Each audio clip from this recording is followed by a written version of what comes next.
Salam jumpa teman-teman, khususnya teman-teman mahasiswa. Terima kasih untuk waktu Anda mau menyaksikan video ajar ini dengan judul ukuran rata-rata, measure of average.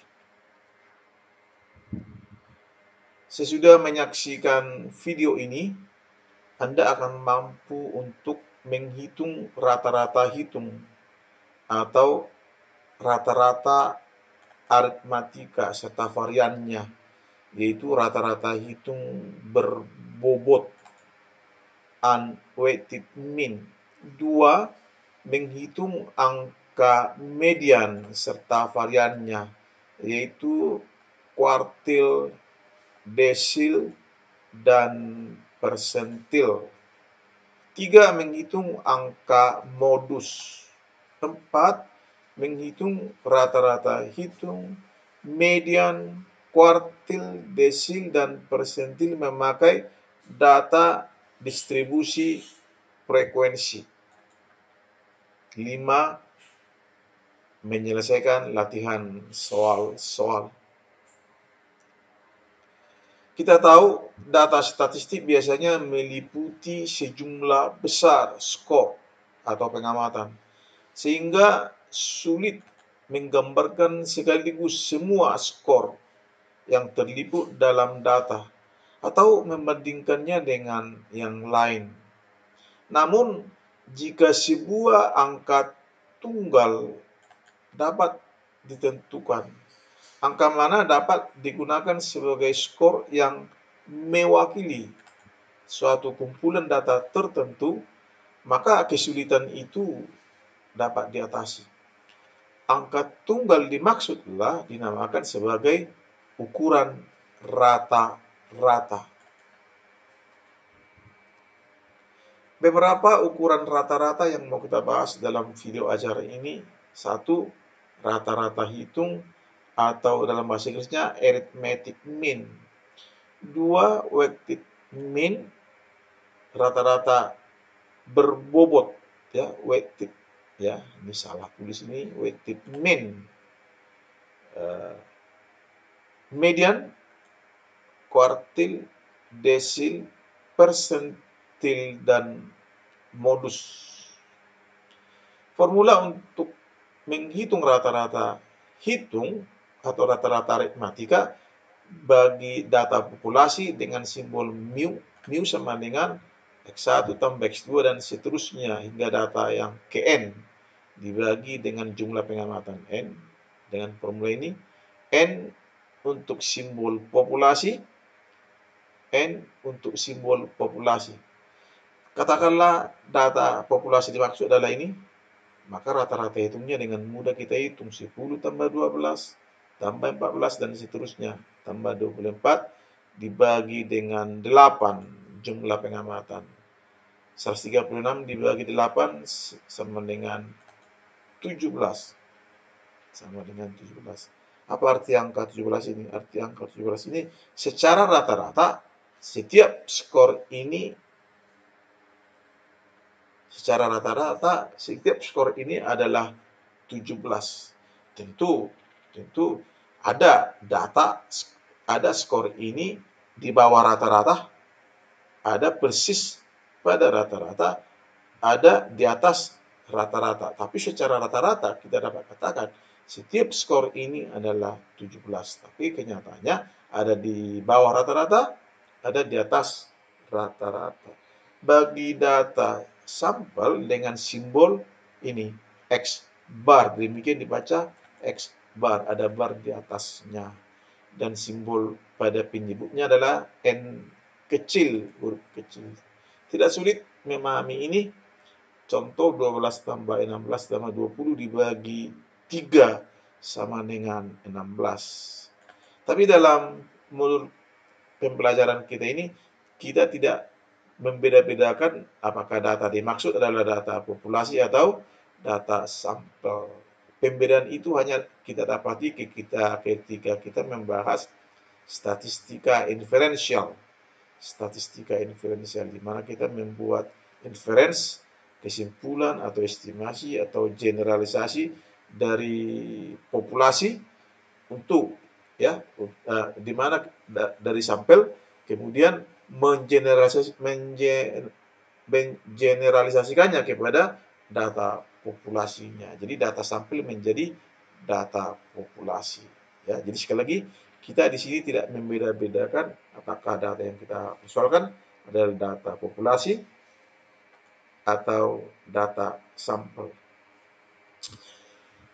Sifat rata-rata hitung mudah kita pahami. Kalau rata-rata hitung 6, jumlah pengamatan 7, berarti jumlah angka deretan itu tentu 6 kali 7 sama dengan 42. Itu sifat pertama. Hanya satu nilai rata-rata sebagai sifat kedua. Sifat ketiga, rata-rata hitung dari bagian-bagian kumpulan data dapat dikombinasikan untuk menentukan rata-rata hitung dari keseluruhan data.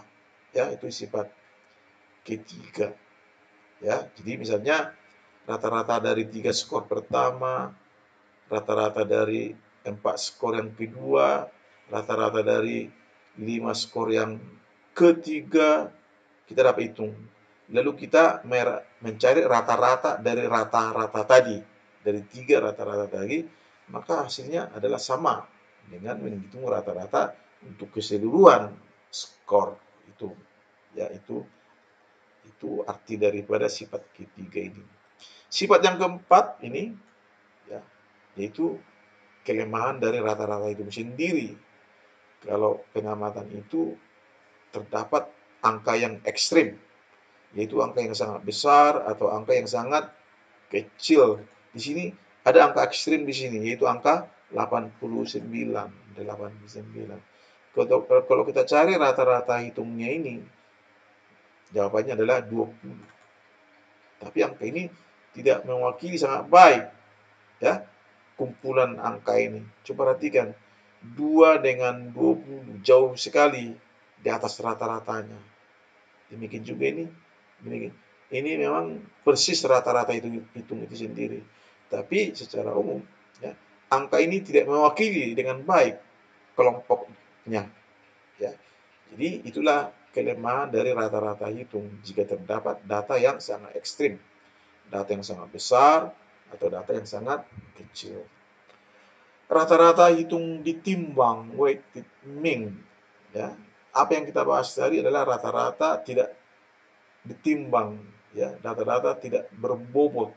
Dalam contoh tadi kita selalu mengandaikan bobot setiap angka-angka ini adalah sama.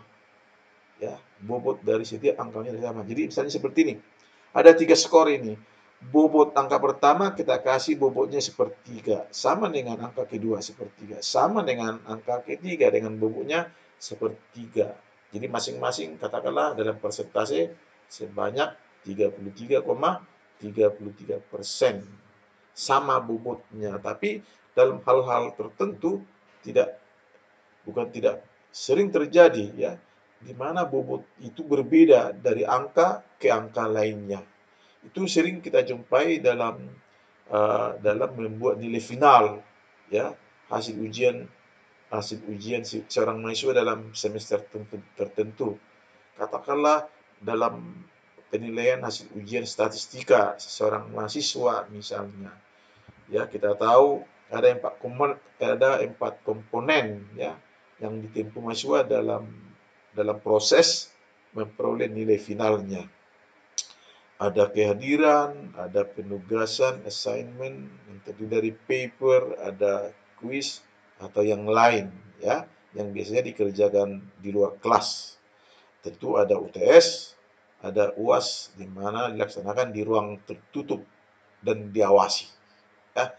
Jadi dalam hal ini, dalam contoh ini tentu tak sama bobotnya kehadiran dengan penugasan, dengan UTS dan UAS. Tentu bobot paling besar untuk final penilaian seorang mahasiswa adalah komponen UAS, ujian akhir semesternya.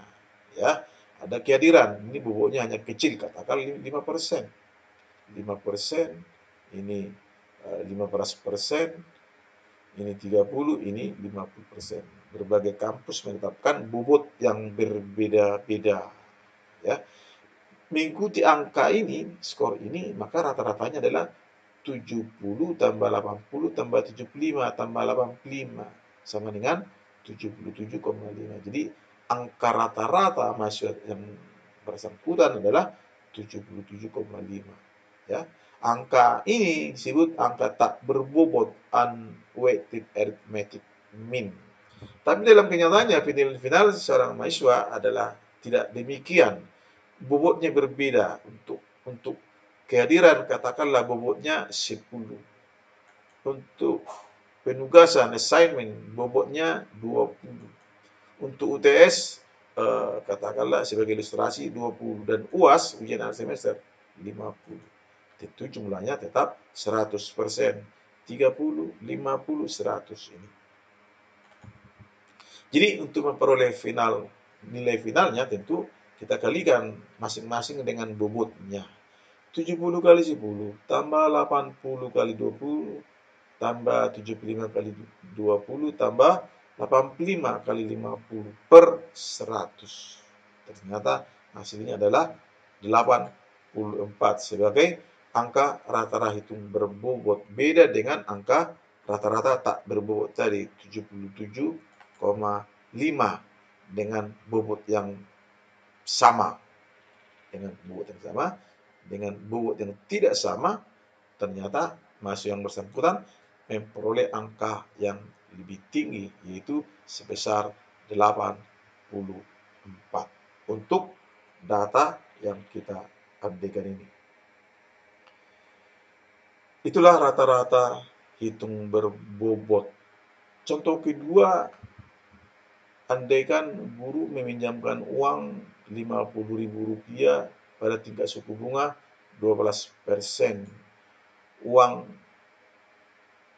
dengan 40.000 suku bunganya 14%.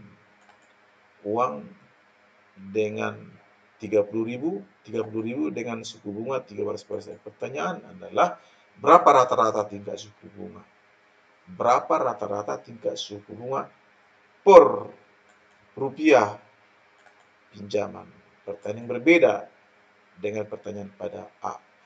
Jawaban pertanyaan pada A kita langsung menjumlahkan. 12% tambah 14% tambah 13%, yaitu 13%. Pertanyaan kedua adalah 50.000, pinjaman 50.000 kali suku bunganya. Pinjaman 40.000 kali suku bunganya. Tadi kita katakan bobotnya berbeda. Pinjaman 30.000 dengan suku bunganya. Ya. Jumlah bobot di sini adalah jumlah bobot di sini adalah 50.000 tambah 40.000 tambah 30.000 sebagai jumlah bobotnya per 120.000. Jadi sama dengan setelah dijumlahkan dibagi dengan 120.000 kita memperoleh 12,92%. Artinya untuk setiap rupiah pinjaman tersebut suku bunganya adalah 12,90%. Lagi, untuk setiap rupiah pinjaman tersebut suku bunganya adalah 12,90%. Berbeda dengan suku bunga 13%, yaitu rata-rata suku bunga. Ya, rata-rata suku bunga yang dikenakannya kepada peminjam-peminjamnya, kepada debitur-debiturnya, begitu ya. Jadi pertanyaan yang berbeda. Ini rumus umumnya ya, sigma. Sigma itu adalah jumlah. W itulah bobot ya. Ya, sesuai dengan contoh perhitungan tadi. Bagaimana kalau data itu tersaji dalam distribusi frekuensi ya. Jadi kalau tadi rata-rata hitung yang kita hitung tadi ya, kita hitung dari data yang tidak tersusun dalam tabel distribusi frekuensi. Sebutlah itu data dari ungrouped data. Ungrouped data dibedakan dengan grouped data. Data yang dikelompokkan dalam tabel distribusi frekuensi. Ini formulanya, ya. Kita langsung menunjukkan pemakaian formula ini.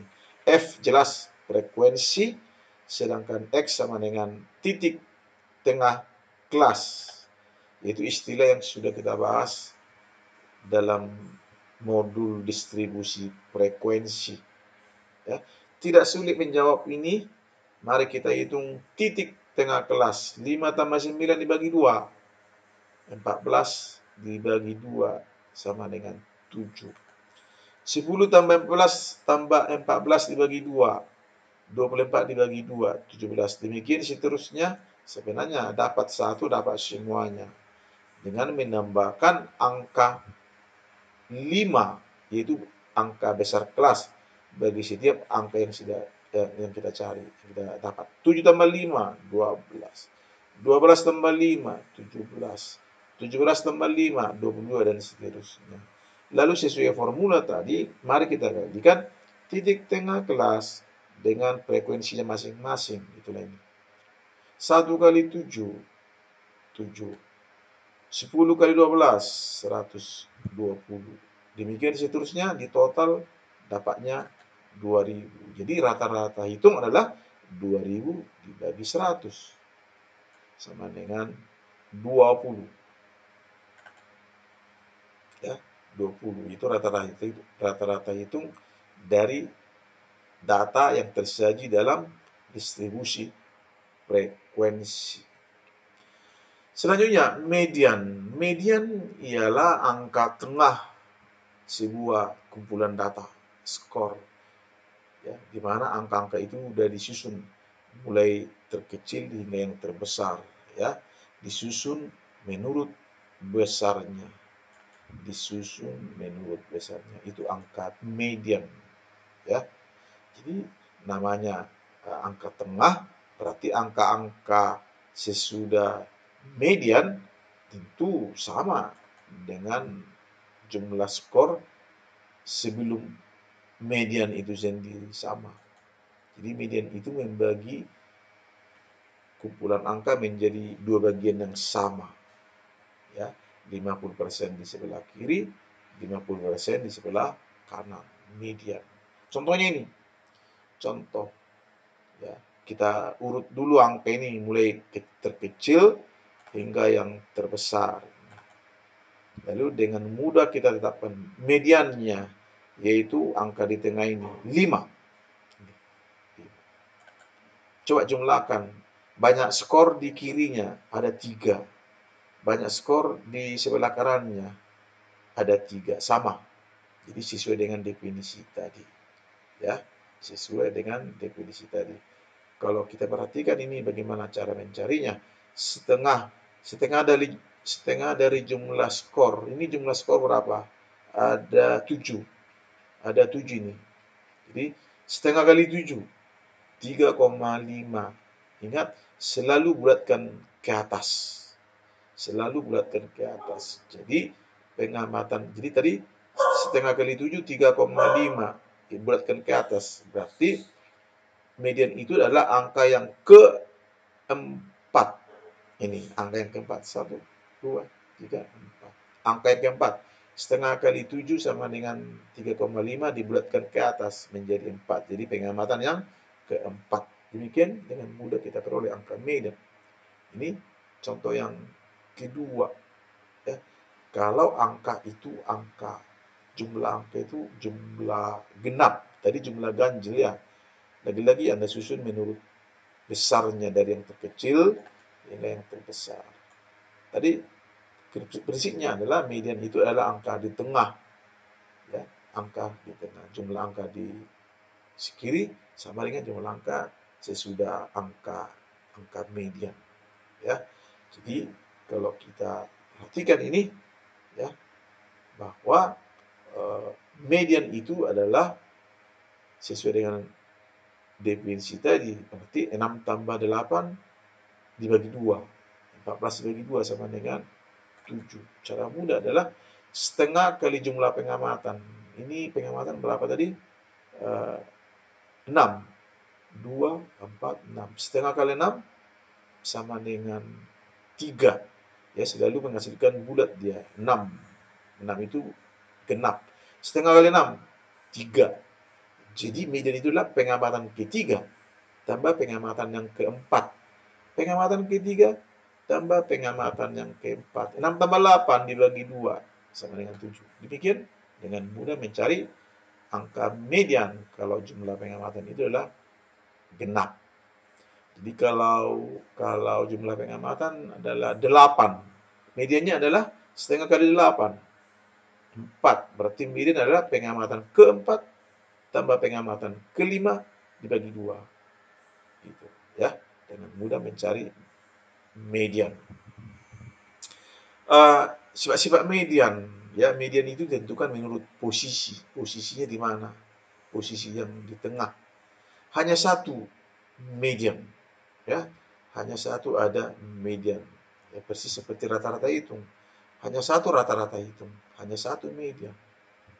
Median itu tidak sensitif ini kepada pengamatan-pengamatan yang ekstrem, karena median tidak dihitung dari semua pengamatan ini. Berapa mediannya? Ini 3. Ya, 3.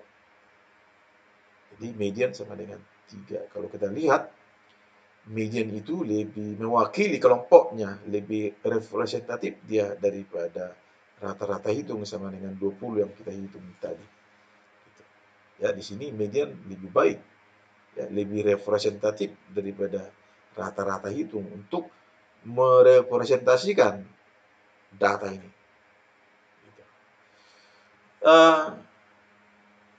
Catatan ini bisa kita abaikan dulu, ya, kita sudah terangkan tadi, ya, kita sudah terangkan ini tadi. Lanjut, median dari tabel distribusi frekuensi. Tanpa bukti, Anda bisa menerima formula ini, formula menghitung median. Median sama dengan LMD tambah N per 2 kurang F kum per FMD.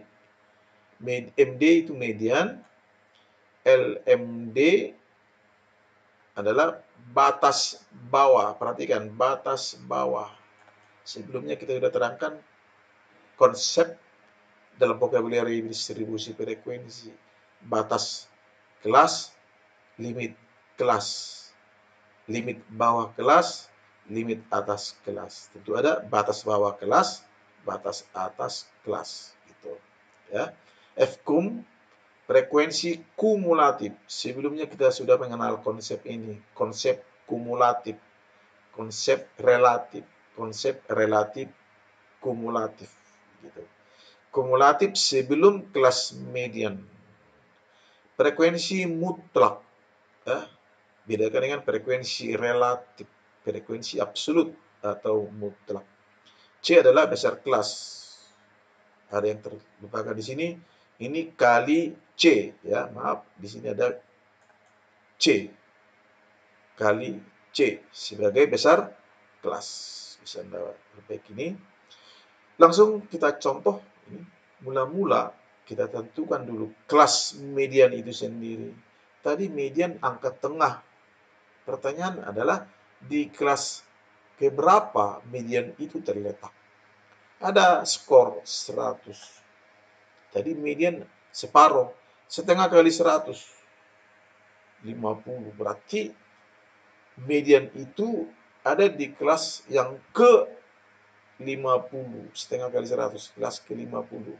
Kelas ini kah? Belum. Kelas ini kah? Masih 11. Kelas ini kah? Masih 48. Kelas ini kah? 48 tambah 36. 84. Iya. Jadi kelas median adalah kelas yang keempat ini. Memakai rumus tadi, maka median adalah ini, batas bawah kelas.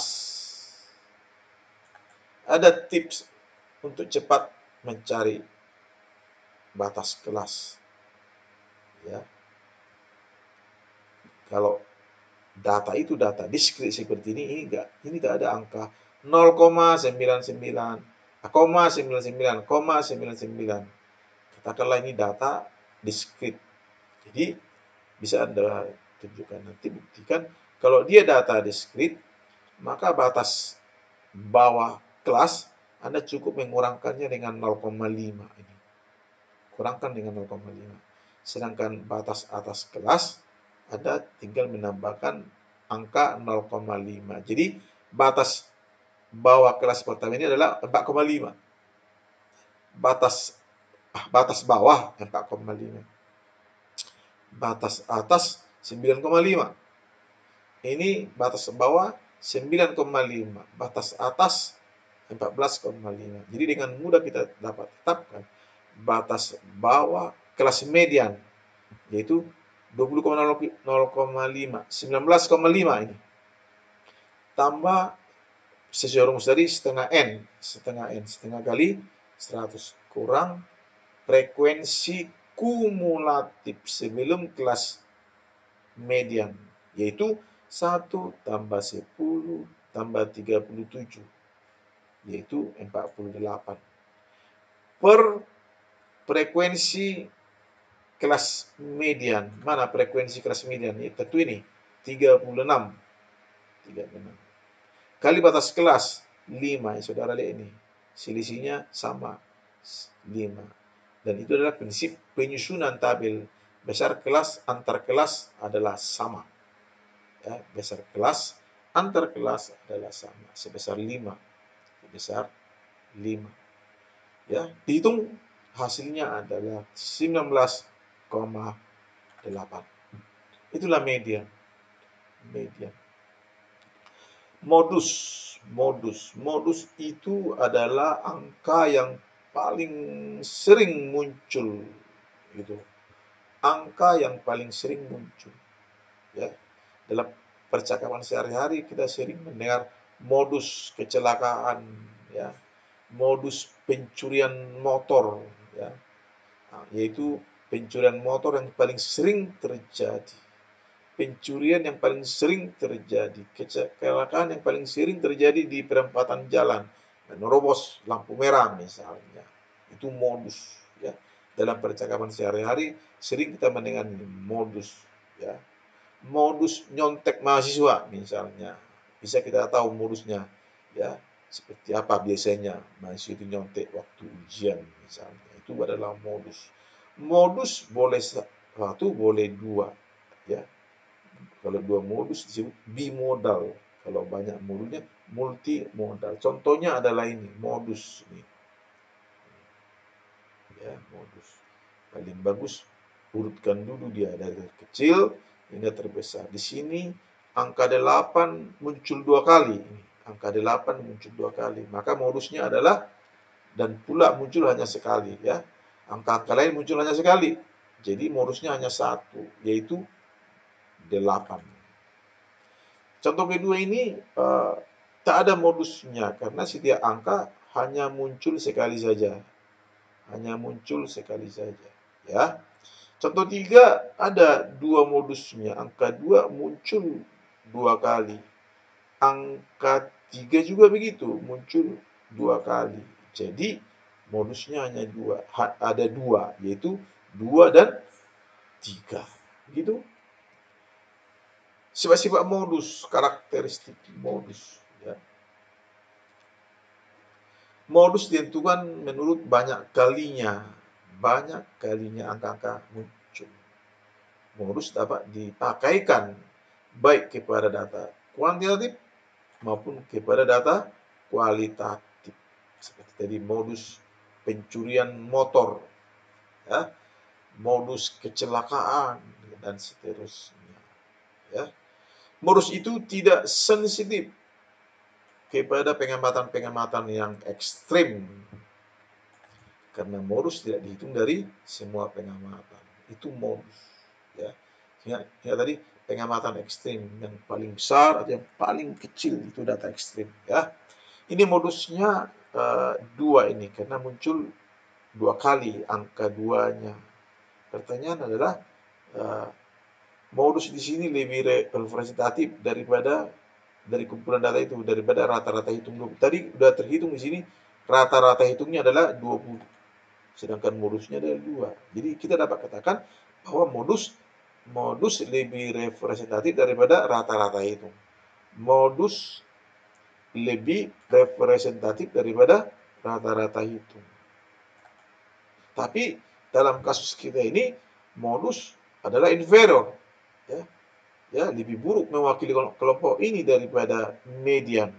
Tadi mediannya ini berapa? Median adalah 3. Median adalah 3. Jadi coba komentari mengapa median lebih bagus, ya lebih baik mewakili kelompok ini daripada 2 ukuran rata-rata yang lain, yaitu modus daripada dan rata-rata hitung. Sementara modus lebih bagus daripada rata-rata hitung, tapi yang terbaik adalah median. Tadi kita bahas modus untuk ungrouped data, data yang tidak tersaji dalam tabel. Sekarang bagaimana menghitung modus dari grouped data, ya data yang dikelompokkan, yang digrupkan, yang dikelompokkan dalam tabel distribusi frekuensi. Ini formulanya, ya Anda tinggal terima dulu formula ini. LMO tambah D1 tambah ini, ya LMO batas bawah kelas, ya dari bahasa Inggris apa tadi? Lower boundary class. Boundary bedakan dengan lower limit daripada lower boundary kelas modus tentunya. Selisih antara frekuensi kelas dalam modus terletak dengan frekuensi kelas sebelumnya. Ini kelas sebelumnya. Ini kelas sesudahnya untuk D2 ini. C tentu besar kelas. Langsung contoh konkretnya adalah ini.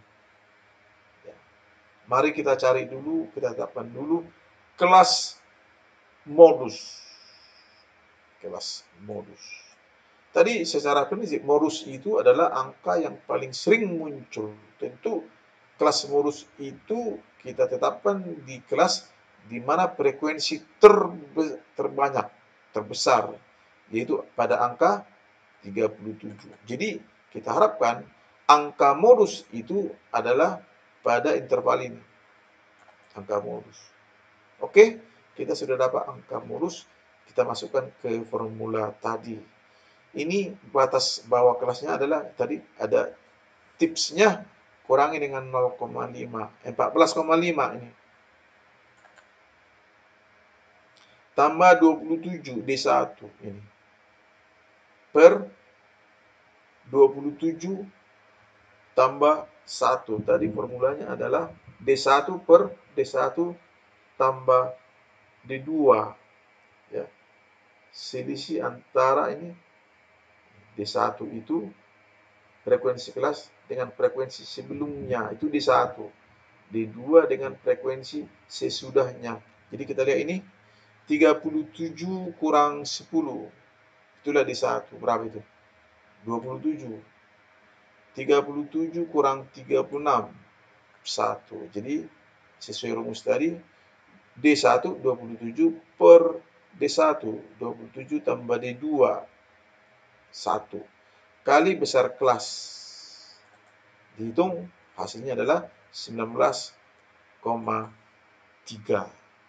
Itulah modus dari distribusi frekuensi. Ada formula empirik, modus empirik dapat kita gunakan untuk mencari modus. Kalau kita sudah tahu rata-rata hitung, kita sudah tahu median, maka modus secara empirik dihitung dengan formula ini. Jadi contoh di atas tadi rata-rata hitung berapa tadi? 20. Median 19,8. Maka modus empirik adalah 20 kurang 3 kali selisih 20 kurang 19,8 sama dengan 19,4. Kita bandingkan dengan angka yang kita cari dengan rumus. Kurang lebih adalah sama. Ya, dengan memakai formula modus empirik. Mari kita bandingkan, ini sangat penting untuk memahami statistika ya lebih lanjut. Bagaimana kaitan ketiga ukuran rata-rata yang penting ini. Rata-rata hitung, median, modus. Kalau kita memakai kurva poligon seperti ini, kalau poligon itu membentuk distribusi yang simetris, ini namanya tadi distribusi yang simetris. Simetri. Kalau kita tarik garis vertikal pada puncak ini, maka pada titik ini ternyata modus sama dengan rata-rata itu sama dengan median. Ya, jadi pada kurva yang kita sebut berbentuk seperti lonceng tadi, ternyata pada titik puncak ini, pada titik ini rata-rata itu sama dengan median, sama dengan modus. Tadi tersebut juga penjelasan kita yang condong menceng ke kiri ini, ke kiri, untuk dibedakan dengan menceng ke sebelah kanan. Ternyata yang menceng ke kiri ini berlaku lah ini. Kalau rata-rata hitung lebih besar daripada median, lebih besar daripada modus. Pada puncak ini selalu kita tetapkan sebagai apa? Modus. Ya, tentu di kirinya kalau dia menceng ke kiri, berarti ini adalah apa? Rata-rata hitung. Jelas sekali kalau angka di tengahnya adalah median, angka tengah. Kalau dia menceng ke kanan, lagi-lagi pada puncak ini, titik ini adalah titik modus yang paling sering muncul. Tentu di sebelah kanannya kalau menceng ke kanan adalah rata-rata hitung. Lagi-lagi angka di tengahnya adalah median. Jadi berlakulah bagi poligon yang menceng ke kanan, X bar lebih kecil daripada median, lebih kecil daripada modus. Ya, pemahaman inilah penting untuk pembahasan statistik yang lebih lanjut. Sekarang mari kita bahas varian-varian dari ukuran rata-rata tadi, yaitu varian dari median, ya median. Ada 3, yaitu kuartil, desil, dan persentil. Ya. Jadi dikatakan bahwa ketiga ukuran ini bukan ukuran-ukuran kecenderungan memusat, ya, tapi melainkan ukuran-ukuran lokasi, location measures. Kenapa disebut kecenderungan memusat? Karena dia cenderung di tengah angka-angka rata-rata itu, median dan modus itu dia cenderung di tengah distribusi, di tengah kumpulan angka.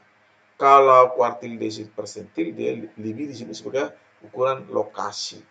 Contoh-contoh yang konkret akan memudahkan kita memahami kuartil, desil, dan persentil ini sebagai ukuran lokasi. Kita mulai dengan kuartil. Ya. Kita sudah katakan bahwa median itu membagi data menjadi 2 bagian yang sama. Menjadi dua bagian yang sama. Jadi sebelah kiri jumlah skornya sama dengan jumlah skor di sebelah kanan. Ya.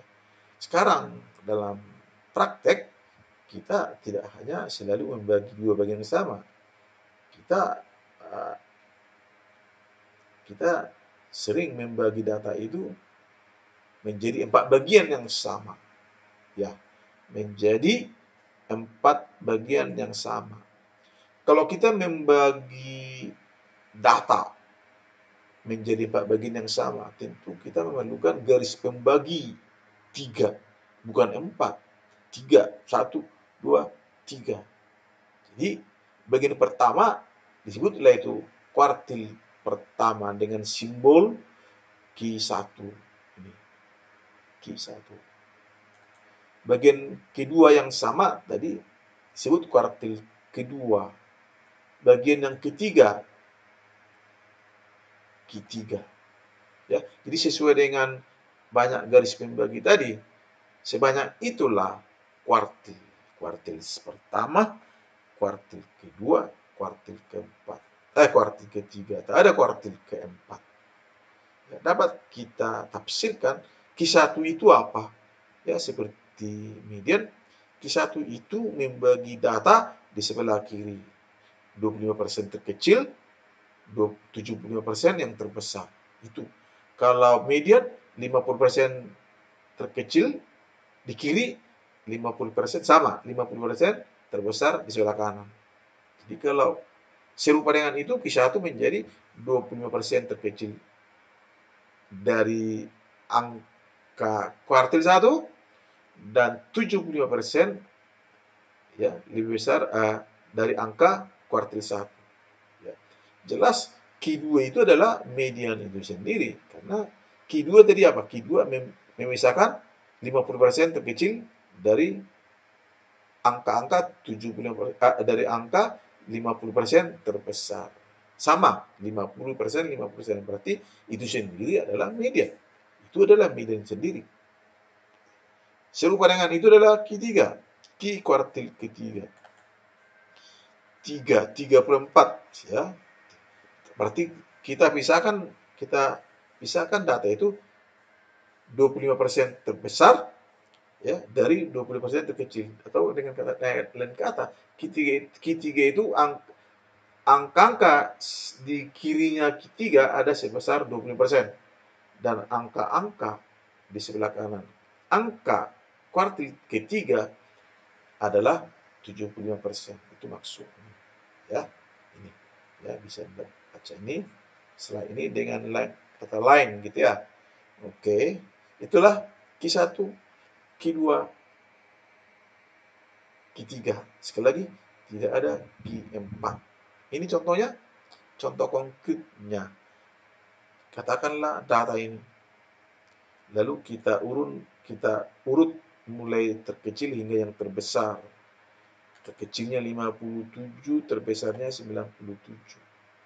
Sekarang berapa Q1? Ya.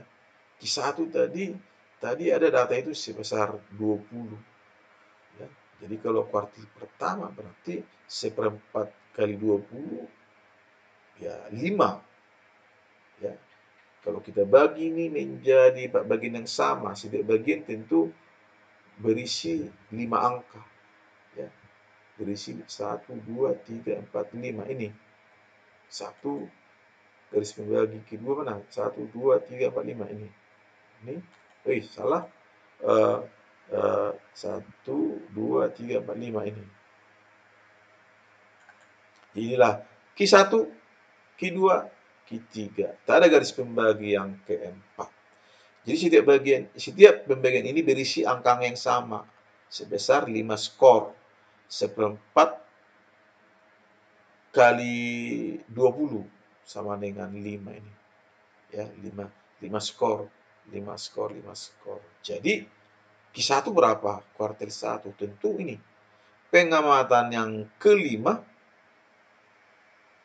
tambah pengamatan yang keenam dibagi 2. Itulah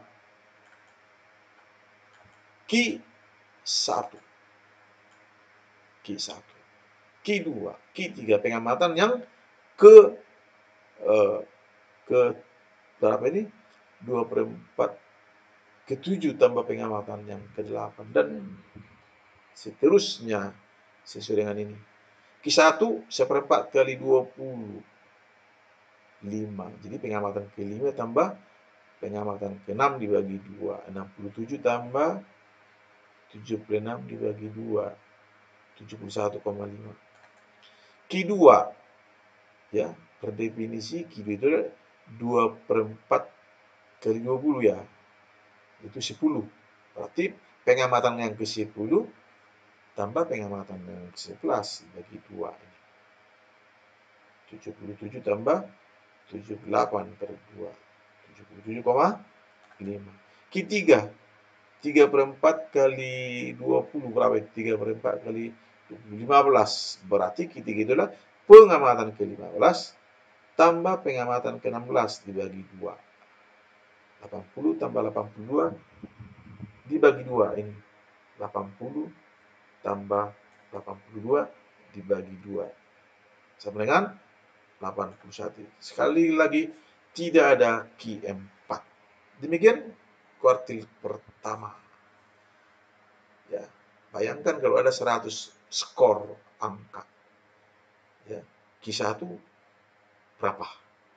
1/4 kali 100, 25. Berarti pengamatan Q25 tambah pengamatan Q26 dibagi 2. Q2 median yang adalah juga median 2/4 kali 100, 50. Jadi pengamatan ke-50 tambah pengamatan ke-51 bagi 2. Q3, 3/4 kali 100, 75. Berarti Q3 adalah pengamatan ke-75 tambah pengamatan yang ke-76 dibagi 2. Itulah Q3. Ya, kalau 100 buah angka. Coba bayangkan kalau ada angka 120 angka. Ya, kalau ada angka 120. Baik, itulah kuartil. Lagi-lagi mari kita hitung kuartil dari data yang tersusun dalam tabel distribusi frekuensi. Ini formulanya, ya, tanpa bukti kita sajikan. Ternyata formula ini serupa dengan formula median dari distribusi frekuensi. Ini LQI adalah batas ini, batas bawah. Sekali lagi ingat selalu beda limit kelas dengan batas kelas. Limit bawah kelas, limit atas kelas, bedakan dengan batas bawah kelas, batas atas kelas. Begitu. Fkum frekuensi kumulatif. Frekuensi kumulatif. Oke, langsung contoh konkretnya ini. Ya. Coba kita urai formula ini. Kita urai, ayo. QI, Q1, Q2, Q3, ini dia. Q1, Q2, Q3. Q1 1/4 N. Q2 2/4 N. Q3 3/4 N. Lainnya serupa dengan rumus median dari distribusi frekuensi. Saudara, ini Q1 1/4. Q2 2/4. Tadi bagi 4. Data itu kita bagi 4 menjadi bagian-bagian yang sama. Q3 3/4. Begitu.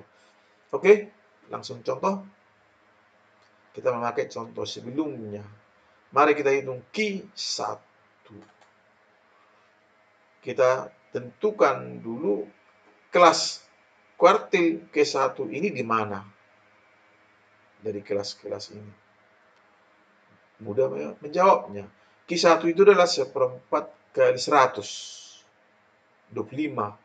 Jadi pada pengamatan ke-25 lah kelas kuartil 1. Inikah? Tidak. Inikah? Masih 11.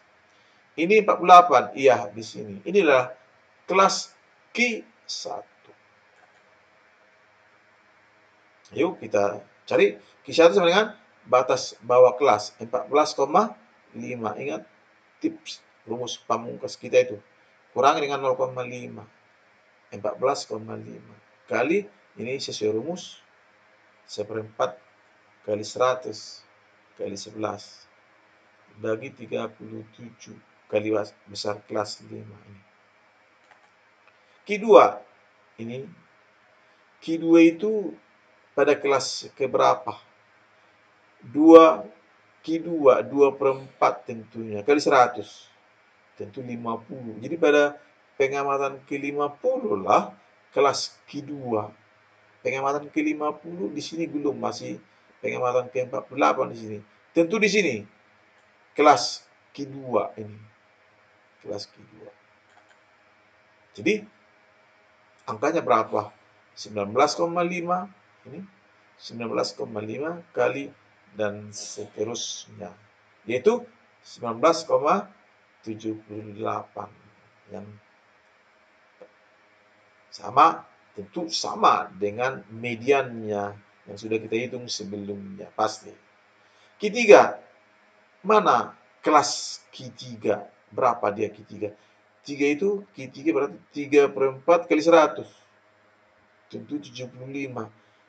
Pengamatan yang ke-75 pada kelas keberapa? Ini belum, masih 48. Ini 48 tambah 36, 84 pengamatan. Berarti disinilah kelas Q3 itu sendiri. Ini kelas Q3. Batas bawah kurangi dengan 0,5.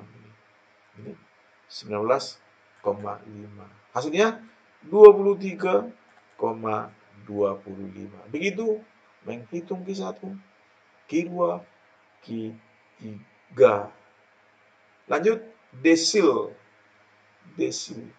Kalau kuartil membagi data ke dalam 4 bagian yang sama, maka desil membagi data ke dalam 10 bagian yang sama.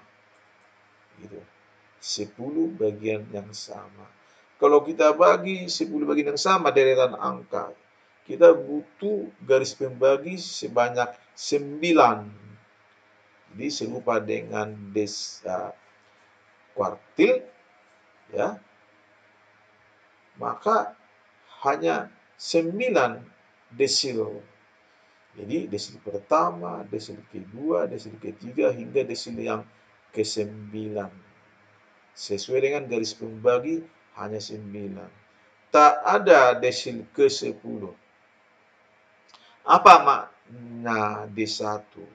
Makna D1 adalah sebuah angka yang memisahkan deretan angka 10% terkecil.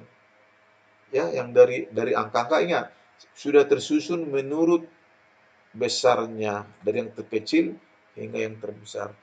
Jadi D1 itu memisahkan 10% terkecil daripada 90% terbesar.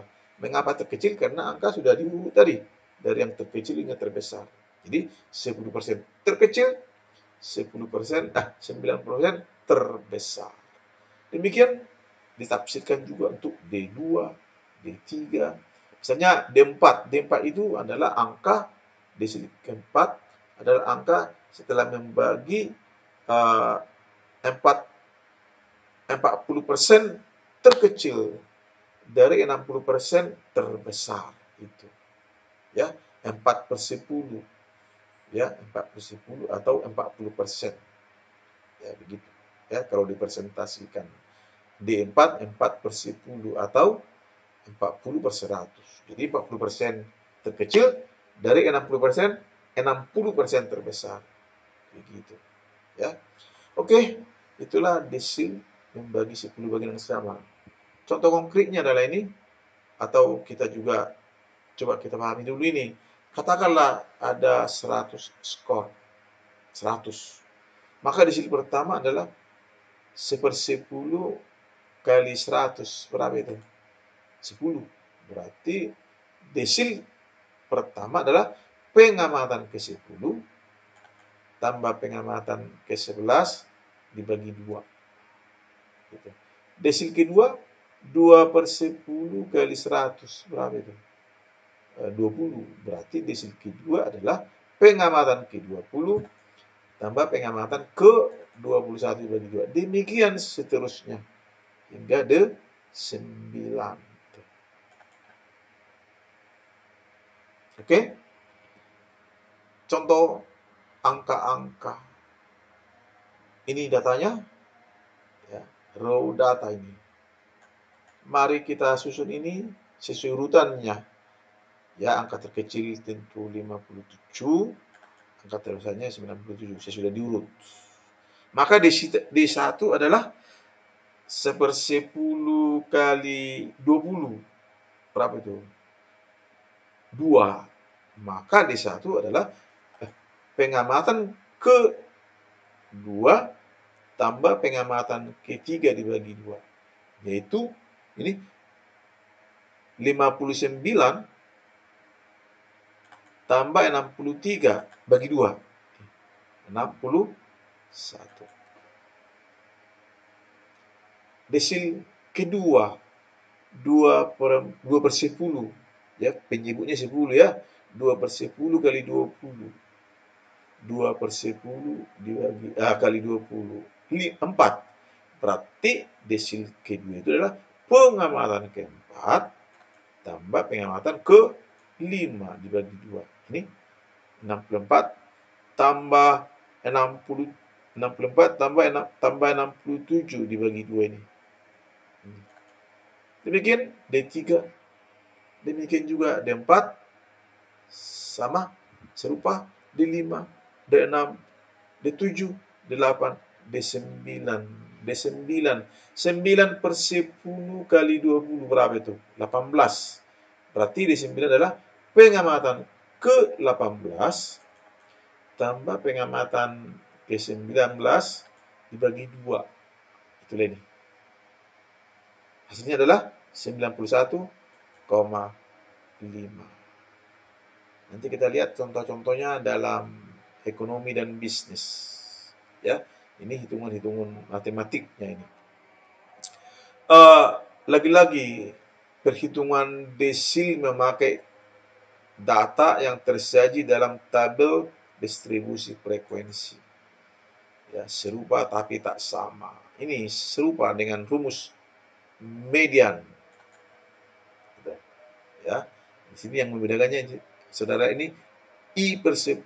Kalau kuartil tadi I/4. I/4. Desil bagi 10, I/10. Lainnya sama. Ya, ini batas bawah. Begitu, langsung contoh konkretnya ini. Ya. Atau kita urai dulu formula-formula itu. Formula umum tadi. Kalau D1 berarti serupa dengan formula umum kecuali ini. Kita tulis ini 1/10 N. 1/10. Tentu ini F D1. D2 2/10. D2 begitu. D3 3/10. Ya, ini F D3. Demikian seterusnya hingga D9. 9/10. F D9. Masing-masing kali kelas size, kelas width, besar kelas maksudnya. Ini. Ingat, D5 itu adalah median juga. Ya, median. D5 sama dengan median. Persis seperti apa tadi? Q2 sama dengan median. D5 sama dengan median. Begitu. Ini contoh memakai data distribusi frekuensi. Ya, kita nggak hitung semuanya, sebagai ilustrasi aja. D1, mari kita tetapkan dulu di kelas yang mana D1 itu terletak. D1 adalah 1/10 kali 100. 10, berarti pada pengamatan di kelas yang mana terdapat pengamatan yang ke-10. Pertamakah? Tidak. Kedua 11? Iya. Jadi ini adalah kelas desil pertama. Ya, ingat tadi batas bawah kelas kurangi dengan 0,5. 9,5. Tentu ini 1/10, D1 1/10, D2 2/10. Begitu. Ini apa tadi? 1. Frekuensi kumulatif sebelum kelas D1, ya 1 kali 5, 14,0. Gitu. D2, 2/10 kali 100, berapa itu? 20. Jadi di kelas yang mana terdapat pengamatan yang ke-20. Inikah? Tidak. Inikah? Masih 11. Inikah 48? Ya. Jadi D2 itu terdapat pada kelas yang ketiga. Ini. Jadi langsung batas bawah 14,5 dan seterusnya 15,7. Demikian seterusnya D9 mana pada kelas keberapa D9 terletak? Jawabnya 9/10 kali 100. Berapa itu? 90. Pengamatan ke-90 ada di kelas kelas kelima. Ini tadi 1, 11, 48, 84, tambah 13. Disinilah kelas D9 ini. Ya, batas bawahnya berapa? 24,5. Gitu. Ya, tentu tak ada D10. Ya, lihat, angka di tengah dari deretan D1, D2, D3 hingga D9, angka di tengah adalah D5. Ternyata berarti D5 itu adalah median data itu sendiri. Gitu. D5 sama dengan median. Begitu. Terakhir, terkait dengan median. Terkait dengan varian median, yaitu persentil. Jadi, persentil membagi data menjadi 100 bagian yang sama. Mari bagi datanya. Tentu kita butuh 99 garis pembagi. Kalau kita bagi. Gitu. Jadi, persentil hanya ada 99. Sesuai dengan jumlah garis pembagi. Jadi, ada P1 persentil pertama. Ada P2 persentil kedua. Hingga persentil yang ke-99. Tak ada P100. Kalau ada 100 skor, maka P1 adalah 1/100 kali 100. 1. Berarti P1 adalah pengamatan pertama tambah pengamatan kedua dibagi 2. Angka tengahnya. Angka tengah dari pengamatan pertama dengan angka kedua tentu pengamatan pertama tambah pengamatan kedua bagi 2. Itulah ini. P2 2/100 kali 100 pengamatan kedua tambah pengamatan ketiga dibagi 2. Begitu hingga P99 pengamatan 99 tambah pengamatan yang ke-100 dibagi 2. Begitu contoh angkanya ini. Kita pakai lagi data sebelumnya ini. Sudah diurut mulai terkecil hingga terbesar. Jadi P20 cukup beberapa, tak semua P-nya kita hitung, ya, mewakili aja misalnya P20, persentil ke-20. Ya, persentil ke-20 itu terletak pada 20/100 kali 20.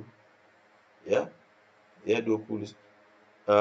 Berarti 4. 20/100 dibagi 20/100 kali 20. Ya, 4. Jadi P20 adalah pengamatan keempat tambah pengamatan kelima dibagi 2. Itulah ini.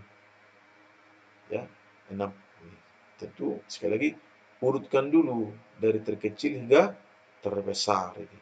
Terkecil hingga yang terbesar. Ya.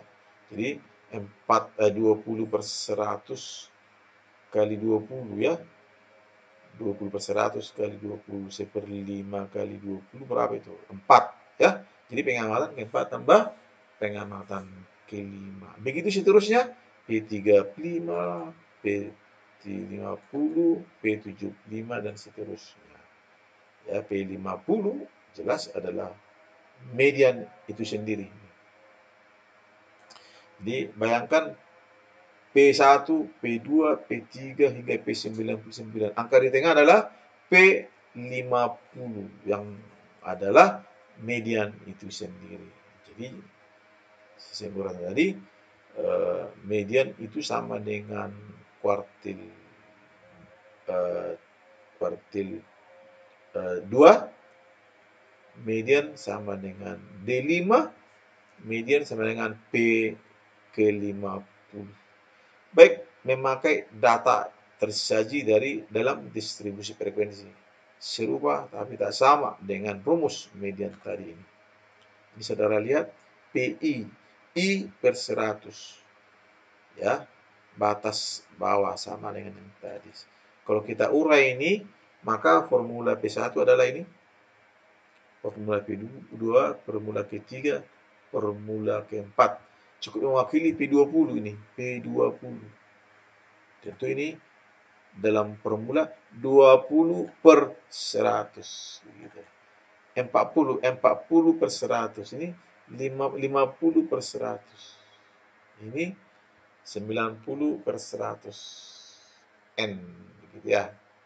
Ini P20 tentunya, P40, P50, P90 sama ya.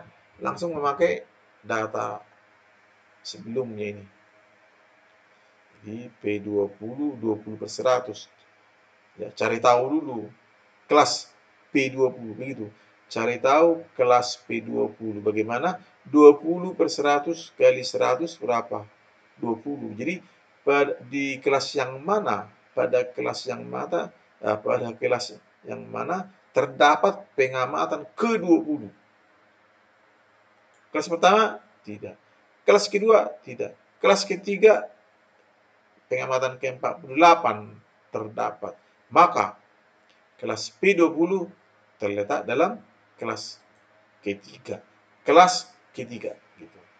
Jadi sesuai rumus tadi berarti 14,5 dikurangi 0,5 ini. Kali 20 per 100 kali 100 dan seterusnya. 11 tadi apa ini 11? Frekuensi kumulatif sebelum kelas P20. Berapa itu? 1 tambah 10. 11. Demikian seterusnya. P40, P50 yang adalah median. Begitu ya, tidak sulit. P90 juga dicari di sini sama dengan yang tadi. Dan juga P90. Oke, demikian varian median ya, varian median tadi. Varian median kuartil, desil, dan persentil. Masih ada ukuran rata-rata yang lain selain yang kita sebut sebelumnya. Ada rata-rata ukur, ada rata-rata harmonis, ada rata-rata kuadrat. Kita nggak bahas lanjut ini, ya walaupun ada beberapa aplikasi dalam keuangan misalnya. Cukup pemahaman kita saja bahwa rata-rata ukur adalah ini. Akar pangkat Kn dari perkalian gitu. Akar pangkat Kn dari perkalian skor-skor ini. Ini namanya perkalian skor-skor. Ditarik akar ya dengan root dengan akarnya n gitu ya. Gitu. Kalau mau dicari dengan cara lain memakai logaritma ini. Log. Kita tarik logaritma pada sisi kiri dan pada sisi kanan. Tentu hasilnya seperti ini. Logaritma G sama dengan 1/n. Karena ini kan kalau dituliskan X1 kali X2 kali X3 kali Xn. Pangkat 1/n. Ya, hukum akar. Pangkat 1/n. Jadi beralah ini 1/n kali logaritma X1 tambah logaritma X2 tambah logaritma X3 dan seterusnya tambah logaritma Xn. Begitu. Ini setelah diringkaskan memakai notasi sigma ini. Kalau salah satu aja skor itu 0, maka rata-rata ukur ya 0. Ya, 0. Satu saja angkanya 0. Ya. Kalau 0 dan sama dengan bilangan imajiner. Kalau ada angka negatif, maka bilangan itu adalah bilangan imajiner. Kita nggak bahas bilangan imajiner. Ya, bilangan nyata yang kita pakai. Ya. Rata-rata ukur selalu lebih kecil dari rata-rata hitung. Rata-rata ukur selalu lebih kecil dari rata-rata hitung. Kecuali kalau skor itu sama semuanya. Ya, sama semuanya, sama rata-rata ukur dengan rata-rata hitung. Kalau setiap skor itu adalah sama. Ini contohnya 2, 4, 8, 30 ini. 8. Kalau dicari rata-rata hitungnya, ini 12,4. Rata-rata ukur 8. Jadi ini X bar lebih besar daripada G. Rata-rata hitung lebih besar daripada rata-rata geometri. Begitu. Rata-rata harmonik ini formulanya H sama dengan N per sigma 1 per X. Begitu. Ini definisinya. Ya, ini formulanya ini. Ya. Ya, kita hanya demo saja apa itu rata-rata harmonik. Ini contohnya 6. Ya, 6 dari mana 6? Tadi formula N per sigma 1 per X. Ini dia. 6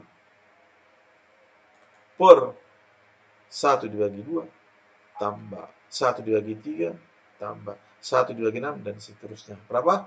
4,3. 4,3. Terakhir rata-rata kuadratik ini dia. Ya. Terimalah formula ini tanpa bukti. Rata-rata kuadratik adalah akar dari X1 pangkat 2 tambah X2 pangkat 2 tambah dan seterusnya tambah Xn pangkat 2 dibagi N. Contoh konkretnya adalah ini 7,4. Ya, ini formulanya sesudah dipakaikan. Menghasilkan 7,4. Ini hubungan ketiganya ditunjukkan oleh ini. Kalau H lebih kecil atau sama dengan, bisa sama dengan G. Dan G itu lebih kecil atau bisa sama dengan X bar. Rata-rata hitung sendiri. Ini contohnya, kalau skor itu sama, 2 semuanya. Tentu X bar sama dengan G sama dengan H. Kalau tidak, ya sesuai dengan ini. Kalau H lebih kecil daripada G, lebih kecil daripada G. Kalau G lebih kecil daripada H, gitu. Itu ya, itu yang bisa kita tunjukkan mengenai ukuran rata-rata yang lain. Ya, ingat kalau disebut ukuran rata-rata ada beberapa. Bedakan. Tapi kalau orang bilang rata-rata, pada umumnya yang di-refer adalah rata-rata aritmatika atau rata-rata hitung. Tapi secara statistik, mari kita bedakan rata-rata yang mana Anda maksud. Ya, ada berbagai ukuran rata-rata. Begitu ukuran rata-rata, kita akhiri dengan latihan soal-soal ya untuk mengevaluasi pemahaman saudara tentang materi-materi tadi. Min, median, modus ya. Anda bisa hitung ini kalau Anda sudah memahami materi tadi.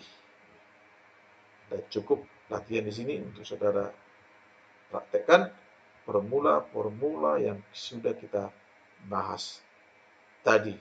Ini bagaimana soal 5 ini? Ini soal 5, hitung kuartil 1. Bank-bank mana saja yang menawarkan 25% suku bunga terendah. Nah, ini aplikasi daripada kuartil 1 itu. Ya. Tentu urutkan dulu data ini. Mulai yang terkecil hingga yang terbesar. Jadi, sebelumnya kita sudah definisikan apa itu Q1. Q1 adalah membagi deretan angka seperempat atau 25% terkecil dari 3/4, seperempat, 3/4 dari 75% angka-angka terbesar. Begitu. Jadi pertanyaan bank-bank mana saja menawarkan 25% suku bunga terendah secara statistik, itu sama dengan menghitung Q1. Q1. Ya. Pertanyaan berapa bank-bank mana saja yang menawarkan 10% suku bunga tertinggi. 10% suku bunga tertinggi. Jadi di kanan 10%, tapi di kiri 90%. Jadi pertanyaan ini serupa dengan menghitung D9 ini. D9. Kira jelas? Jadi carilah Q1. Tak ubahnya dengan mencari seperti latihan-latihan tadi. Urutkan dulu angka ini dari yang terkecil hingga yang terbesar. Lalu Q1 seperempat kali berapa jumlah bank ini? Jumlah bank ini ada berapa?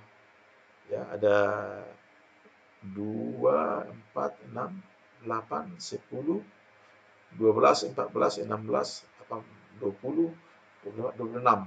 Ya, 26 ya. Jadi seperempat kali 26. Itu Anda cari sendiri.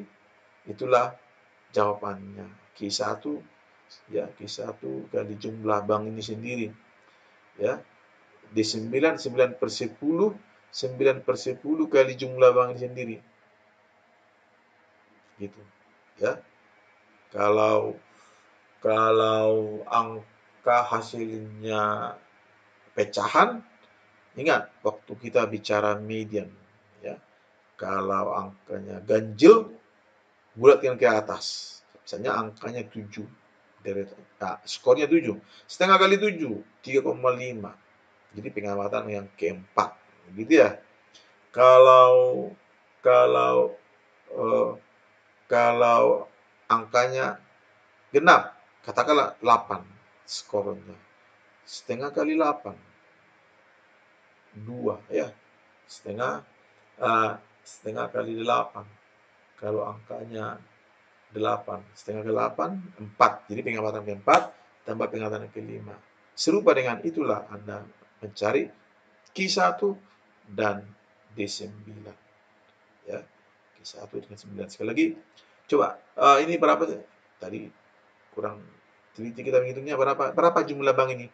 1, 2, 3, 4, 5, 6, 7, 8, 9, 10, 11, 13, 14, 15, 16, 17, 18, 19, 20, 21, 22 bank.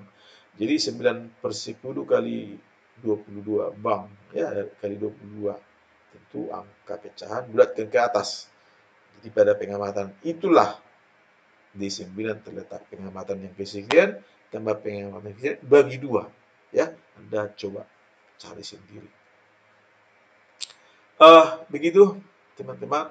Lebih lagi ya, kalau Anda mau merefer detail dari topik-topik statistik yang kita bahas dalam modul ini, Anda bisa merefer buku-buku ini.